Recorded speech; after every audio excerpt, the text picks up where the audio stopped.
გინახავთ ოდესმე როგორ გამოიყურება რადიკალიზებული ბავშვი.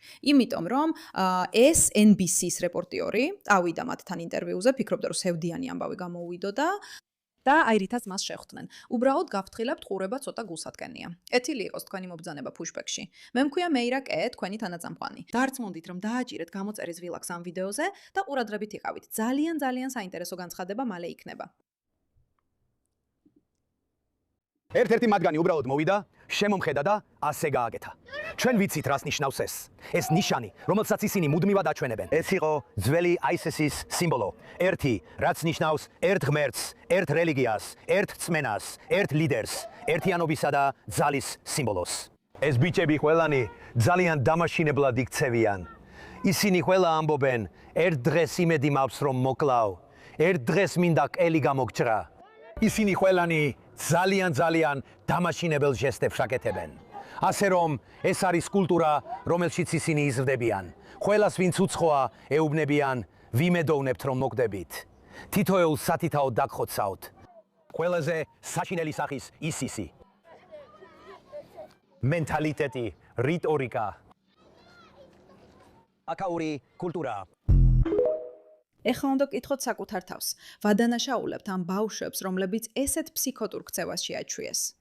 სამწუხაროდ ამ ინტერაქციის ვიდეოები კიდევ უფრო უარესდება. და კიდევ არის. კიდევ არის, რადგან ბავშვების ინდოქტრინაცია ჩემი აზრით ერთ-ერთი ყველაზე მძიმე დანაშაულია კაცობრიობის წინააღმდეგ, რადგან ხაც ხალხი არ საუბრობს. მაგრამ უფრო მნიშვნელოვანია ის, რომ ისინი ამაზე არ საუბრობენ. ისინი ასევე არ განიხილავენ იმ ფაქტის შედეგებს, რომ თუ ბავშვს ძალიან პატარა ასაკიდან რაღაცას ასწავლი, ძალიან გაგიჭირდება ამის შეცვლა. და ასე რომ თუ ბავშვები ასე იქცევიან, ტერორიზმის დერადიკალიზაციის მთელი კონცეფცია ცოტა არარეალურად ჩანს. მოდით გავაგრძელოთ და ვნახოთ რა მოუვა ამ რეპორტიორს. ისინი იწყებენ ქვების სროლას, როგორც მოსალოდნელი იყო, ასე რომ ჩვენ გადავდივართ ბანაკის სხვა ნაწილში. კი, ჩვენ გადავდივართ სხვა ტერიტორიაზე. კი.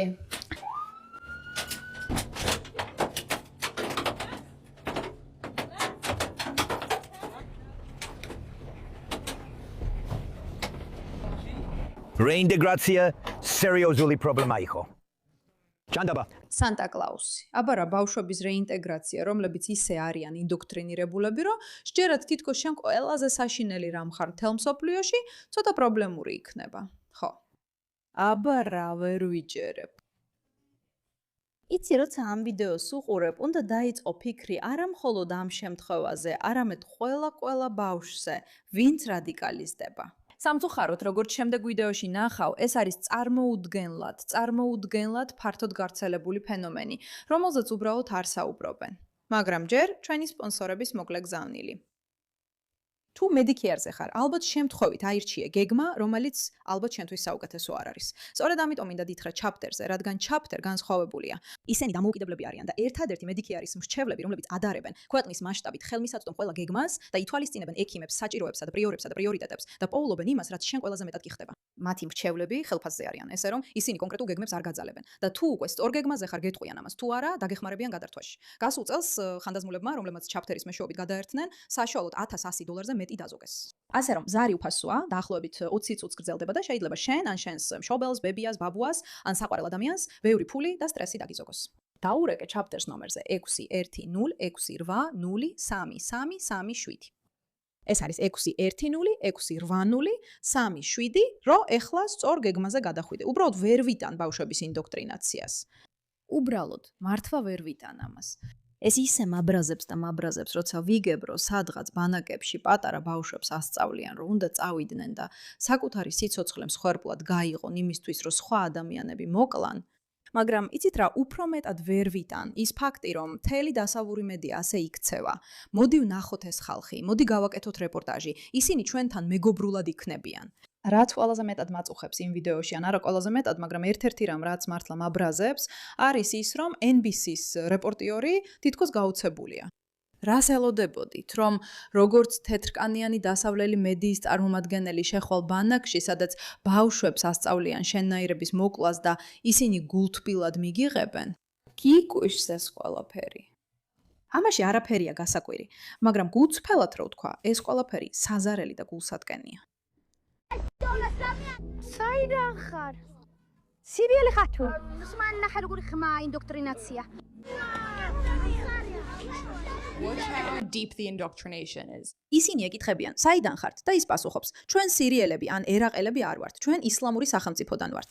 ეხლა რატომ არის ეს მნიშვნელოვანი? იმიტომ რომ ჩვენ გვითხრეს, რომ ISIS ნამდვილად პრობლემურია და ჩვენ ბევრჯერ გვსმენია ISIS-ზე და ისევ ISIS-ზე. მაგრამ, რასაც ვერაცნობიერებთ, არის ის, რომ ტერორისტული ორგანიზაციების უმეტესობა, როგორიცაა ჰამასი, ჰეზბოლა ან ISIS, ყველა ერთი და იმავე მოძრაობის ნაწილია ისლამური რესპუბლიკისთვის. ისინი ყველა ერთსა და იმავეს ემსახურებიან. ასე რომ, როცა ბავშვების ინდოქტრინაციაზე ვსაუბრობთ, თქვენ ამაზე მთელ სპექტრში საუბრობთ. როცა ღაზაში იმ ბავშვებზე საუბრობთ, რომლებიც ესეთი უდანაშაულონი არიან, თქვენ სწორედ ამ დონის ინდოქტრინაციაზე საუბრობთ. როცა ბავშვ ჯარისკაცებზე საუბრობთ, სწორედ ამ დონის ინდოქტრინაციაზე გადიან ისინი ყველა. რომ მათ პირდაპირ ეუბნებიან, რომ ისინი უბრალოდ ისლამის სახელმწიფოსთვის მოწამეები არიან. ფიქრობთ, რომ ისლამური სახელმწიფო დაბრუნდება? დიახ, დაუბრუნდებით. და ვინ დაბრუნდება? ჩვენ დაუბრუნდებით. ყველა ისრაელელი კლავს ადამიანებს, ვინც არ ლოცულობს. ინშალა, ისინი დაბრუნდებიან. ისინი გამოვლენ და იტყვიან, რომ სურთ ამას უდამოსვლა. მაგრამ მე ჰიჯაბს არ ვატარებ. ღმერთის კანონი ასეთია. მაგრამ შენ ეთანხმები იმას, რომ ვინმე მომკლას. დიახ, დინდა მომკლა. მე ადამიანი ვარ და შენც ადამიანი ხარ. ეს როგორ? მე არ მჯერა ისლამის. მე არ მჯერა ისლამის. არ მჯერა. ასე რომ ეს ბავშვები პირდაპირ ამბობენ, ხო, ბოდიში, შენ არ ასრულებ ისლამის სიტყვას, ამიტომ უნდა მოგკლან. ეხლა უმეტესობა ნორმალური ადამიანებისა თუ ესეთ სიტუაციაში აღმოჩნდებოდნენ, განსაკუთრებით ბავშვები, რომლებიც ურთიერთობენ ზრდასრულთან, რომელიც ეკითხება, მე რა მეშველება, შეძლებდნენ პასუხის გაცემას და იტყოდნენ, ხო, იცი, არ ვიცი. ისინი იმდენად სრულად, იმდენად მთლიანად და დაუფარავად არიან ინდოქტრინირებულები, რომ ამბობენ, ხო, უნდა მოკვდე, არასწორად იქცევი. დიახ, ბოდიში, ეს არის სიმართლე და ის არაა. და ამიტომ აქ არანაირი მოლაპარაკება არ არის. აი სად არიან ისინი მისულები? აი ამას დაუჯერეს ამ ბავშვებმა. ეს უბრალოდ მნიშვნელობა არ აქვს. თუ შენ არ ხარ ადამიანი, რომელიც იბრძვის ისლამური სამართლის სახელმწიფოსთვის, მაშინ შენ ჩვენთვის პრობლემა ხარ და ჩვენ მივალთ და რაღაცას გავაკეთებთ ამაზე. ეს შოკის მონგრელია. თუ ამ ბალაკიდან გახვალთ, რას აპირებთ? ინშალლაჰ, ისლამის შვილებო. მე არ ვიცი ისლამური სახელმწიფო. მაშ, ისლამის შვილებო. როგორ აპირებთ ურთიერთობას ხალხთან? რას აპირებთ? შენ კლავ, გძელდება. რას აპირებთ რომ იქ გააკეთოთ? ჩვენ იქ წავალთ და მოვკლავთ.